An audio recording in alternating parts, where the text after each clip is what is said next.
Right, good afternoon everybody. Today I'll give a brief update on COVID-19 and provide the latest information on the vaccination rollout.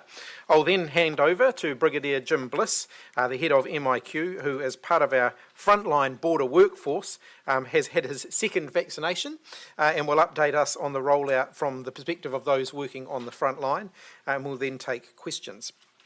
So, as always, I'll start with the day's good news. There are no new cases of COVID-19 in the community today. There were over 6,000 tests processed yesterday, which is a solid weekday result. And while we have no active cases in the community, it is a good timely reminder for everybody to keep an eye out for the symptoms. So look for muscle ache, a cough, fever, sore throat or runny nose, a loss of smell or taste, and make sure that you call Healthline and get yourself tested if you start to experience those symptoms. We can't be too careful here. As part of our ongoing community surveillance work, we have been carrying out wastewater testing. And as the Ministry of Health notified yesterday, on Friday, we saw a weak positive result in the Papatoetoe area from our wastewater testing. The good news there is that all of the testing from that area has come back negative this week.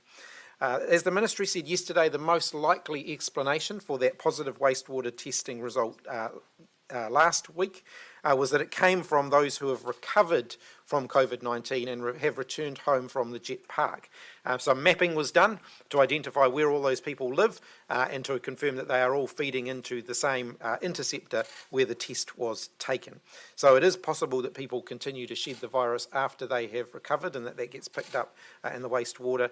That's been the Australian experience as well. So there is no risk to the community from this as long as while we're detecting wastewater fragments, those people are no longer infectious.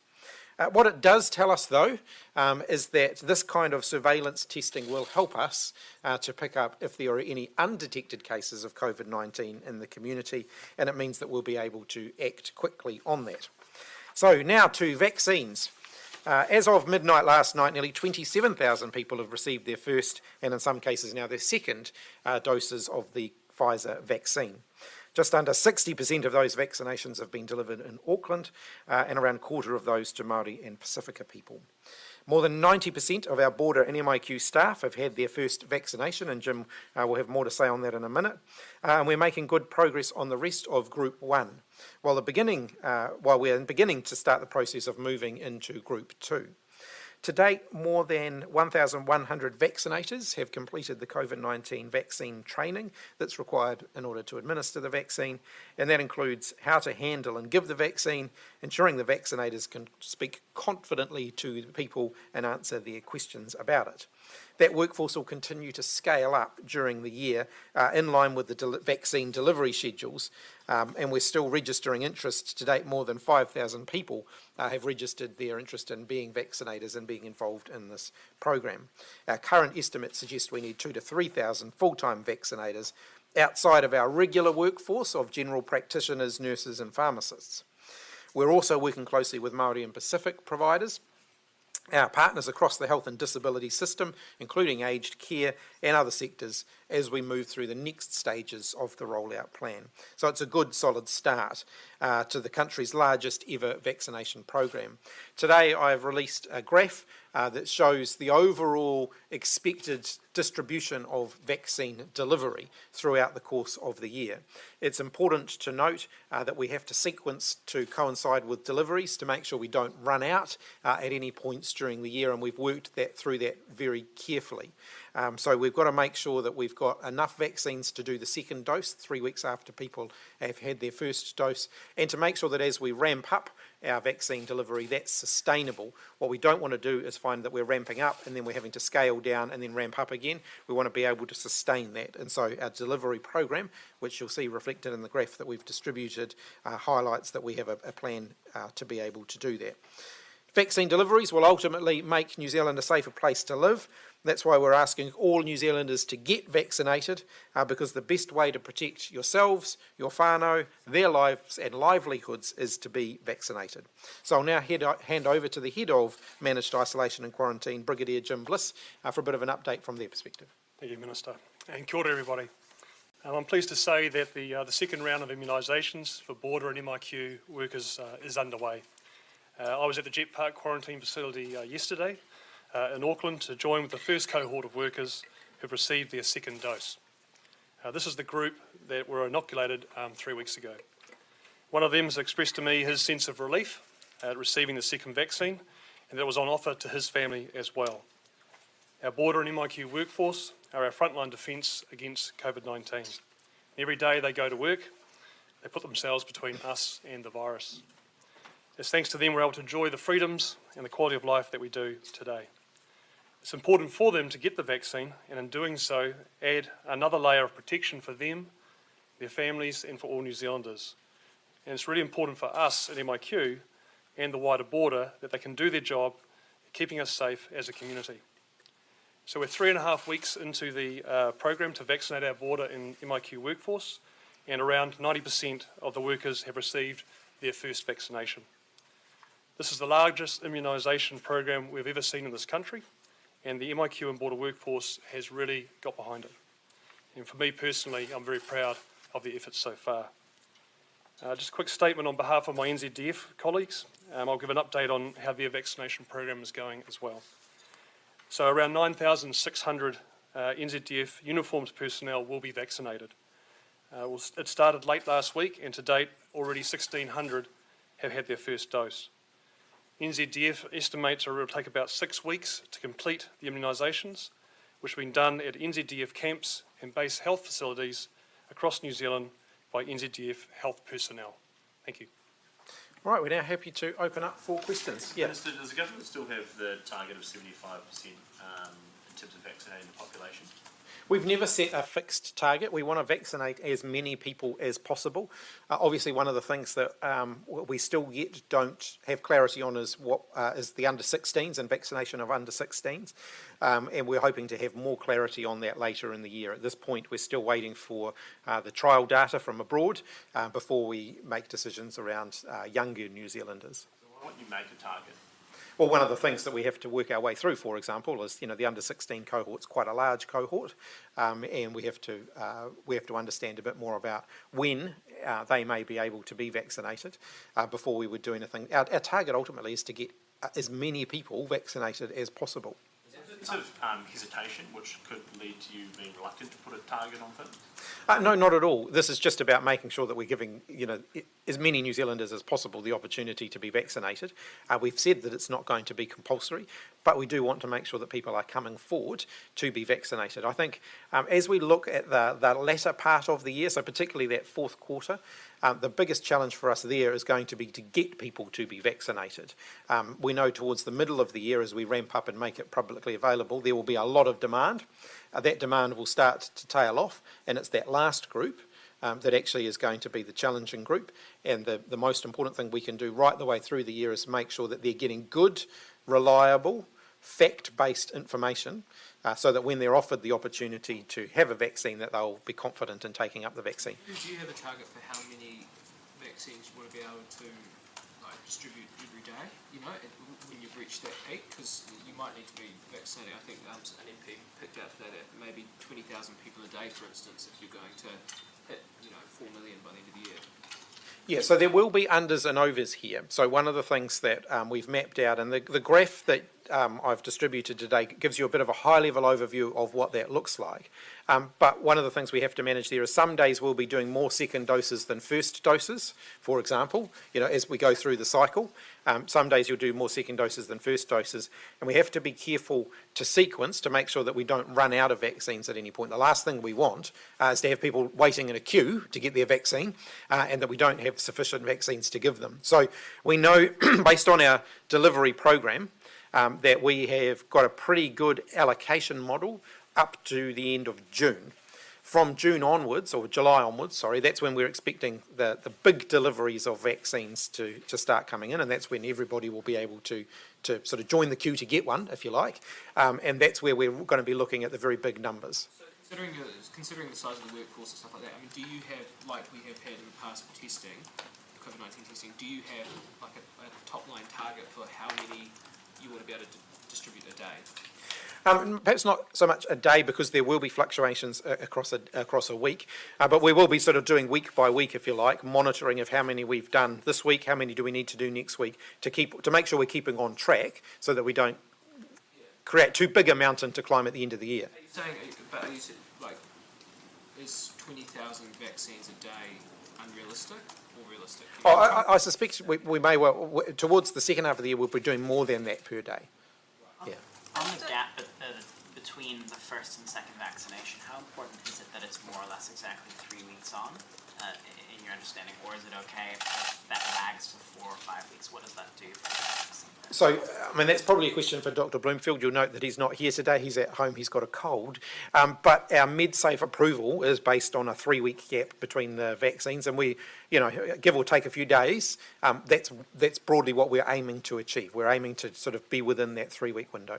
How far in advance of the big public sort of rollout in June, July? You said you're expecting the big vaccine arrivals to start happening. How far in advance of that are you going to start sort of rolling out publicity campaigns, encouraging people, to get vaccinated? So you will have heard over the weekend we started some paid advertising with the messages around vaccines, and that will start to ramp up as we go through the year. So we've started though. One of the things that I'm very mindful of is we don't want to create a void in this first part of the year where misinformation gets out there and there's not factual information out there to counter it. So we are working very hard to make sure that, just clear, simple messages are out there around vaccination. That'll increase. What we do know, we've been doing a bit of, we've been trying to understand more about where people will get their information around vaccines from. And we know that the people that they will trust most are their trusted health practitioners. So their GP, the people who they interact with regarding their health needs most frequently, even their pharmacists, they will trust them to impart good, reliable, impartial information to them about vaccines. So we're making sure that they've all got information, that when people are having those conversations with them, they've got the latest up-to-date information. Minister, are there any shortages of vaccinators in any particular region, or any hold-ups with DHBs in relation to vaccination? No, you will see in terms of the breakdown of vaccinations that have been released so far. There are some areas where there isn't a lot of vaccination going on at the moment because they don't have MIQ and those border workforces and so on, and so they won't be getting underway yet. Others are ramping up. So Counties Manukau at the moment, the DHB there are bearing the brunt of the COVID-19 vaccination campaign so far because of the nature of the community that they are serving. So they've got Auckland International Airport, they've got the bulk of the border workforce there, and so they've been very, very busy. What we will have the ability to do, if we need to, is move vaccinators around the country for events, for example, if we needed to do that. But that's very much an equation for the second half of the year rather than the first half of the year. Are you able to say why sort of around 9% of MIQ workers, import workers, haven't been vaccinated yet? So we're working our way through that. There are some employment matters in there, obviously. So we have said that in order to do some of those frontline roles, you will need to be vaccinated. But that doesn't mean that if you have been doing that role, you have to be vaccinated, because that would be making it compulsory. We're not making it compulsory, but we may be making it compulsory to have one in order to do certain jobs. And so there's an important distinction there. So what that means is, as we progress, some of it will be just logistics. People might not have been rostered on, they may have been away for a period of time. This is a workforce that does fluctuate. And so what you'll see is the overall number of people required to be vaccinated in that category will continue to increase because people do cycle in and out of working at an MIQ facility. So there's a data issue there. The feedback that we've had is that the number of people who are saying no to a vaccine is very, very small.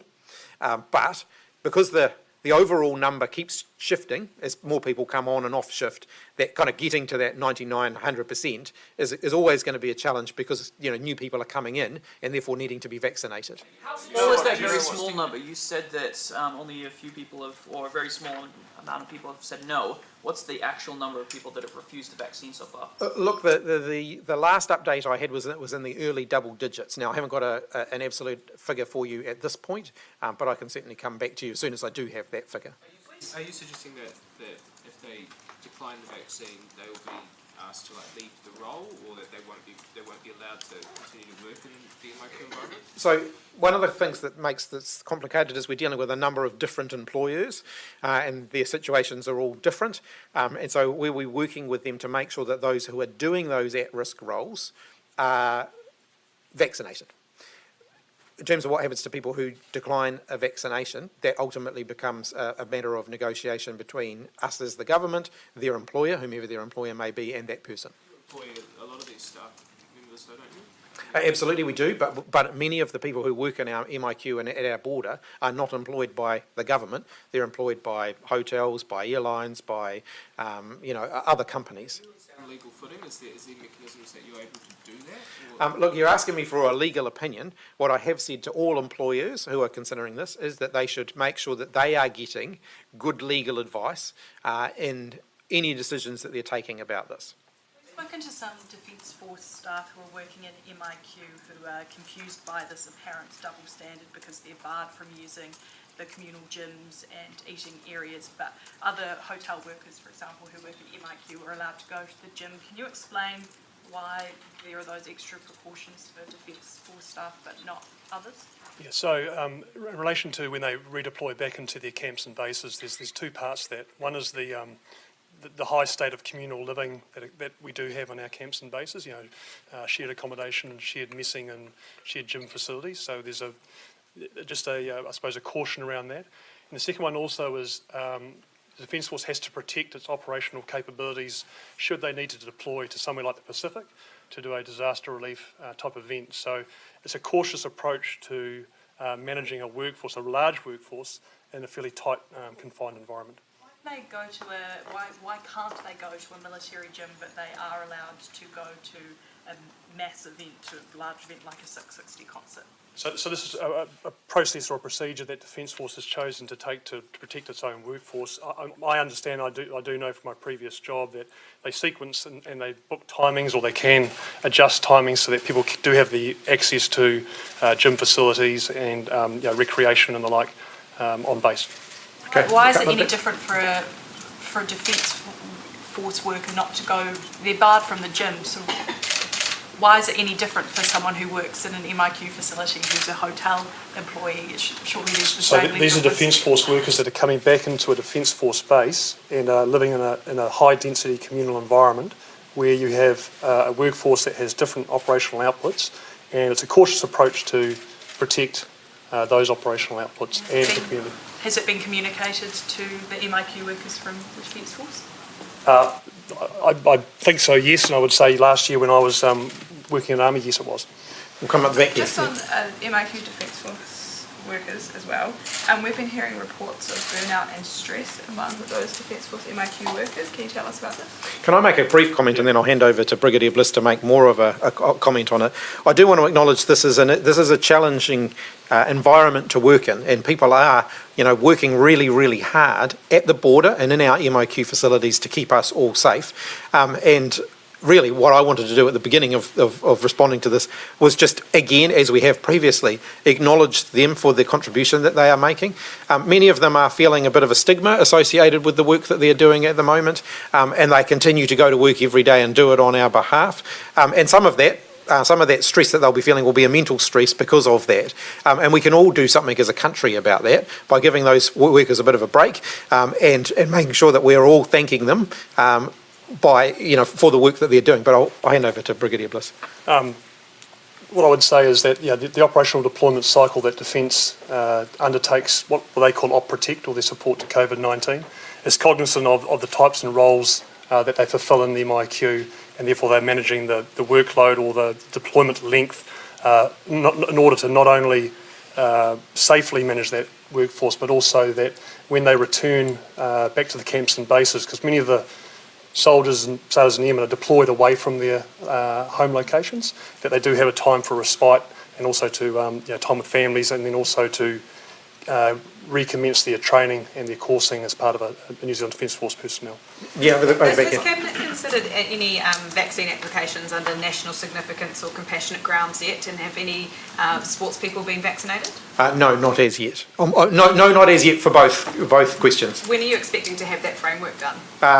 Look, I'll take that to Cabinet. I'm working on that at the moment. I'll take that to Cabinet for final approval as soon as I'm comfortable with that. I'm working very quickly to try and make that as soon as possible. So as soon as we have, I'll certainly let you know.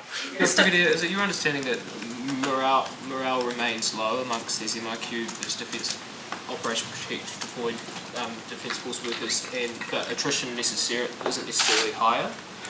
I would start off with, I'm seconded to MIQ at the moment, so I would not like to speak out of turn for a Defence Force at the moment.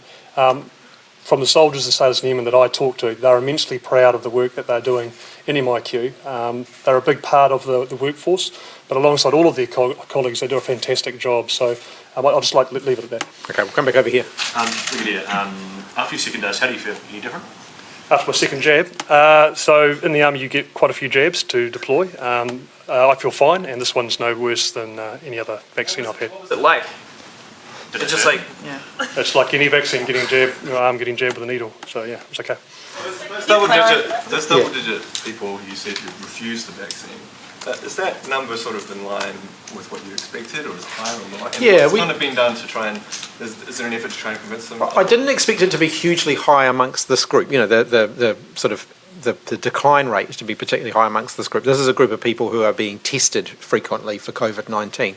So to some extent, people who were reluctant to be vaccinated would have also been reluctant to be tested, and therefore may have already left this particular cohort of the workforce. So we weren't expecting it to be particularly high.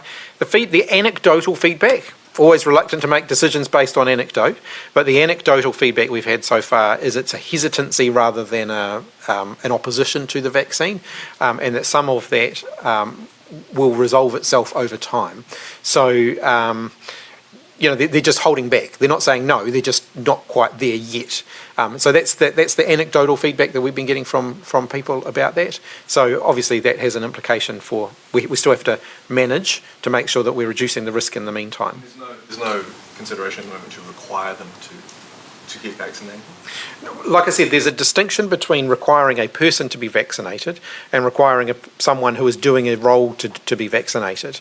So we're not making it mandatory, which means we're not going to be requiring a person to be vaccinated, but there will be some roles, our frontline border worker roles, many of them, where we will say in order to do that job you need to be vaccinated, and therefore if you're not going to be vaccinated then you won't be able to do that role. And then it becomes an employment matter as to how we handle those who say no, we're not going to be vaccinated.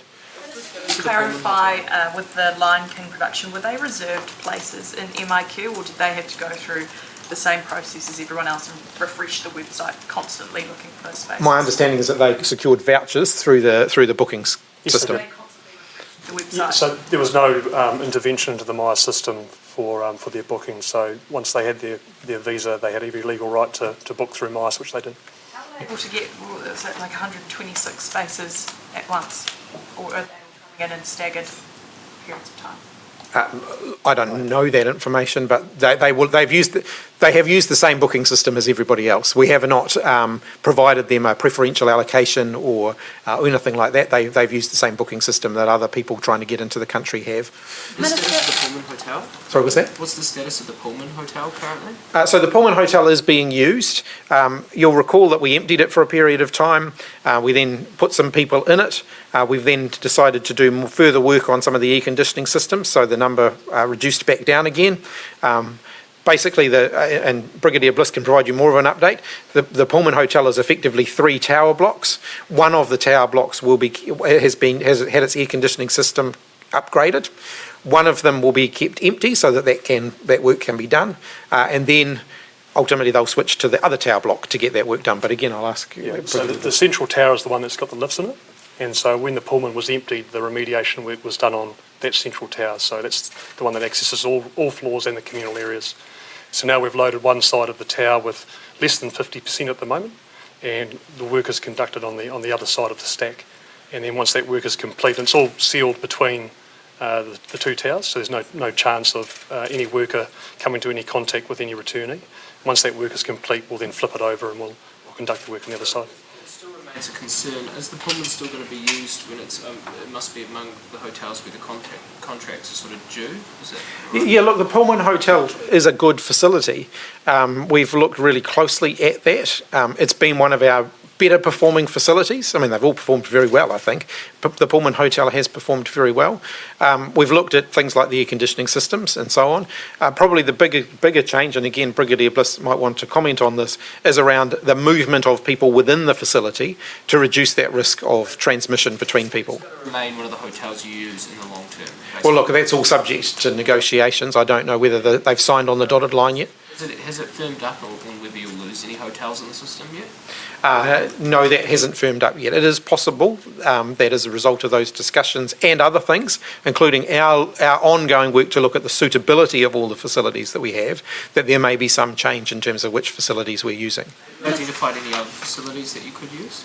Look, at this point, that's all speculative, but what I would say is that we're always looking at whether our balance, whether the portfolio of facilities we have is the right one, whether there are any hotels we're using which we would prefer not to, and whether there are other hotels out there that we could be using that might be better. So we're always looking at that. Is the government liable for some kind of clean-up cost when it finishes with the hotel? Because I guess new arrivals are a sense of safety, not necessarily.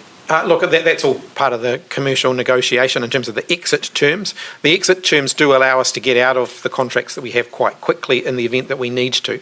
So we're doing two things with our contract renewals. One is we're trying to secure a longer term guarantee that we can use those facilities, but in keeping with that, we also need to be able to exit out of them at the point that we don't need them anymore, and we don't want to be paying for hotels a year into the future if at a given point of time, we say, well, we actually don't need to be we don't need a quarantine arrangement on the scale that we currently have. And what's the latest you have on the current status of the various vaccines at MedSafe? I think AstraZeneca had applied last time we were talking, maybe Janssen were in the early stages. Are they close to having that meeting? Is there anything else going on? My understanding from the last conversation I had with MedSafe, which was about a week and a half ago, was that the Janssen vaccine was the next one that was sort of closest to getting over the approval line. Still some more work to go there. The AstraZeneca had been reasonably slow in providing them with the information that they need. Very happy to arrange someone from MedSafe to talk through the approvals process, but there are two important components here. One is around the data that's to do with the efficacy and safety of the vaccine, but there is a process also around the approval of the manufacture of the vaccine, and at this point my understanding is that in terms of AstraZeneca, they haven't been able to supply MedSafe information about where it would be where our allocation of vaccines would be manufactured, for example, and that is one of the things that they'd need to get the vaccine approval. Is it your intention that by the time we get to wide population rollout, you have other vaccines available, even in small amounts, just so anyone who's allergic to Pfizer can still get a vaccine? That's right. And so we're talking about a very small group who could be allergic to Pfizer based on the advice that we've had so far. And the advice that we've had so far is that the Janssen vaccine would be suitable for that group who may have an be allergic to Pfizer. Sorry. Like tens of thousands? No, very small. Very small. Are you aware? Papua New Guinea is experiencing a large surge in cases, and Amnesty International has called on the New Zealand government to provide more PPE and support for sort of clinical and medical infrastructure. Is that something that New Zealand's looking at doing? Look, I might refer you to the Minister of Foreign Affairs on that one. That's an issue that I know she's looking at. Are you aware of a new COVID strain found in France in a Brittany hospital where some of the cases had negative PCR tests and only returned a positive result from blood samples? I'll get Dr. Bloomfield to give you more guidance on this. I haven't had that particular information, but I'd make a few observations without knowing all of the detail of that. The first is that new variants pop up all the time. That's the nature of a virus. They're constantly mutating, therefore new strains will emerge all of the time around the world. The second is that PCR tests won't always pick up historic infections, whereas a blood test will. So we use serology testing, so the testing of blood, to determine whether someone could have previously had COVID-19 if they're not getting a positive PCR result. So we use that in our case investigation process. So for example, if we've got two cases and we don't know how they're linked, we may use serology testing to try and identify the potential chain of transmission in between them. People who've previously had it who may no longer test positive. So that's the way we're using it. So again, I just give those two observations without knowing the exact specifics of that case. It's safe going to have to go through the process of approving AstraZeneca before we send that off to any Pacific nations? Look, that will ultimately be up to those Pacific nations as to what approval process they use. Certainly for the realm countries, the feedback we're having at the moment from them is that they're keen to use the Pfizer vaccine, which is approved in New Zealand. Can I just loop way back? Apologies. The question around the sort of Defence Force MIQ workers. So the Simpson and Roche health report stated at the time that the emotional and physical demands on workers was actually unsustainable. So I just like your reference to the kind of more time spending with their family and those sorts of things. Are there any other measures in place to make the role more sustainable? So I suppose I'm 3 months out of my previous job, so I think it's worth having a chat to Defence around some of the new things that have been put into place to support the team. They are 1 year into their support to the COVID-19 response. We use our operational framework, which we use to support all of our deployments overseas, be they missions overseas or ships or planes or the like. So there's a real good wraparound system of wellness, wellbeing support to not only the individual but also to the family. So that's very robust, and I think anything further in relation specifically to the operation at the moment would be best to go to Defence. Yeah. In terms of security at the border, in terms of keeping COVID out, is there anything you're looking at the moment thinking, hey, maybe we could tweak this or change something here to improve that security and beef up the border a bit? Look, that's a very broad question. I think the answer to that would be always. All of our systems are always under review. If you look at pre-departure testing, the introduction of day zero testing, all of those things are constantly being looked at. If I think about the maritime border, for example, I know ports have taken action to reduce the number of people who are going onto ships that are coming into port, because again that reduces the risk profile, it reduces the number of people that need to be tested frequently. Every day, I think people who are working in and around the border are looking, how can we drive any remaining residual risk here as low as we possibly can get it? And I certainly know that in our MIQ facilities, that's a day-to-day conversation with people. Can we just clarify one thing? You just make sure we've got it right. When you said double digits refusing the vaccine, that was people, not percentage, right? Oh yes, no, that's right, absolutely. Yeah, people. So I think it was about 10 a couple of weeks ago. I think there might have been a few more since then. Yeah.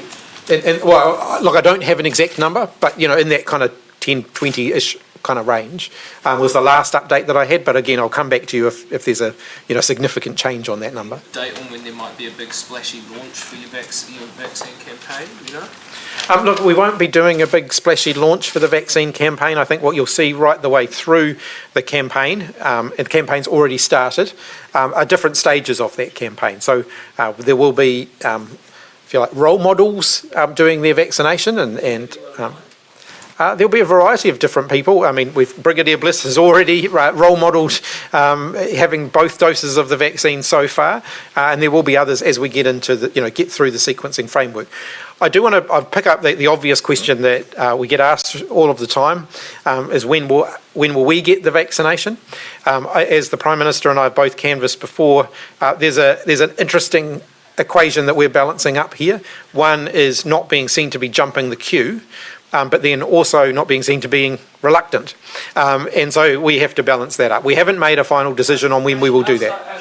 Field said this morning that potentially the All Blacks were on the table for some of these partners. Have you approached the likes of Bowden Barrett or any other stars yet?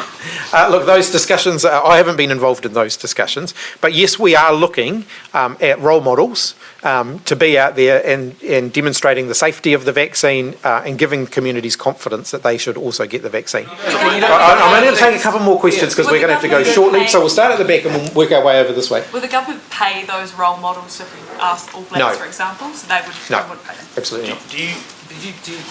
You don't agree that so far the campaign is minuscule compared to the misinformation, You think it's adequate where it's at the moment?